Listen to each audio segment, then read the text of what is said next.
ఇలా దానం నాగేందర్ గారు మాట్లాడింది స్టేట్మెంట్ ఆంధ్రజ్యోతిలో నేను చూసిన బీఆర్ఎస్ పార్టీ అట బిచ్చగాలన్నమాట. మిస్టర్ దానం నాగేందర్ సాబ్, బిచ్చగానివి నువ్వు, అది మేమన్నే. మీ ముఖ్యమంత్రి నువ్వు బిచ్చగానివి దివాన్ షా బార్ దగ్గర బీడీలు అమ్ముకుంటున్నావు అని అన్నది మీ ముఖ్యమంత్రి రేవంత్ రెడ్డి గారు. దానం నాగేందర్ పంచకుట చౌరస్తల దివాన్షి దగ్గర బీడీలు అమ్మేటోడు. బిచ్చగాను అనేది నువ్వు, మేం కాదు కదా. పూటకో పార్టీ పూటకో మాట ఉండేటోనివి నువ్వు కదా. కాంగ్రెస్ పార్టీలో ఉన్నావు, దాని తర్వాత తెలుగుదేశం పార్టీ పోయినావు, దాని తర్వాత మళ్ళా కాంగ్రెస్ పార్టీకి వచ్చినావు, మళ్ళా తర్వాత మళ్ళా బీఆర్ఎస్ పార్టీకి వచ్చినావు, మళ్ళా కాంగ్రెస్ పార్టీ పోయినావు. You are named as a cheater of Hyderabad. నీకంటే పెద్ద చీటర్ ఈ ప్రపంచంలోనే లేడు. ఫ్రస్ట్రేషన్ లో మాట్లాడుతా ఉన్నావు. మొన్న ఈ పార్టీలో చీట్ చేసి పోయి కాంగ్రెస్ పార్టీ నుంచి సికింద్రాబాద్ పార్లమెంట్ గా చేస్తే ప్రజలు నీకు బుద్ధి చెప్పిర్రు. రేపు నువ్వు ఎమ్మెల్యేగా కాదు, మాజీ ఎమ్మెల్యేగా శాశ్వతంగా మిగిలిపోతావు.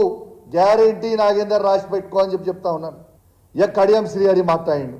2వ బెంచ్ ఉన్నదట, 3వ బెంచ్ ఉంటుందట. అరే మీకు సిగ్గులు శరాలు లేవా? నేను అడుగుతున్న పార్టీలు మారిన వాళ్ళకి లేవా? మీకు సిగ్గు శరము లజ్జ మానం ఇజ్జత్ లేని వాళ్ళ మీరు మొగోళ్లే కదా, పెద్ద పిగుడుగాలే కదా మీరంతా. మరి మీకు దమ్ముంటే రాజీనామా చేసి ఎలక్షన్ రా, ప్రజలు జవాబు చెప్తారు కదా. కడియం శ్రీహరి గారు పచ్చి మోసగాడు. ఏదో నేను పెద్ద క్యారెక్టర్ మనిషిని, నాకు బాగా క్యారెక్టర్ ఉందని చెప్పుకొని బిల్డప్ ఇస్తాడు. ఆయనంత పెద్ద చీటర్ని ఈ ప్రపంచంలో నేను చూడలేదు. ఎందుకంటే పార్లమెంట్ క్యాండిడేట్ గా మేము డిక్లేర్ చేసినప్పుడు పొద్దున వస్తాడు, కేసీఆర్ గారి దగ్గర బ్యాగులు తీసుకొని పోతారు, సాయంత్రం పోతాడు, పోయి కండవ కప్పుకుంటాడు కాంగ్రెస్ పార్టీ. ఇదా నీ క్యారెక్టర్?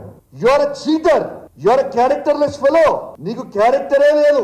ఇంకా నువ్వు ఏదో పెద్ద నీతులు మాట్లాడాల్సిన అవసరం ఏం లేదు. నీ స్టేషన్ పూర్ ఎలక్షన్లలో నువ్వు గెలిచుడు దేవుని గిరిగా, కానీ డిపాజిట్ తెచ్చుకో, డిపాజిట్ తెచ్చుకో. నువ్వే మొగలు అయితే పో. డిపాజిట్ కూడా రాదు. ఆ పరిస్థితిలో ఉన్నారు ప్రజలందరూ. వేచి చూస్తా ఉన్నారు. ఈ 10 నియోజకవర్గాలలో ఎలక్షన్లు ఎప్పుడు వస్తాయని వేచి చూస్తా ఉన్నారు.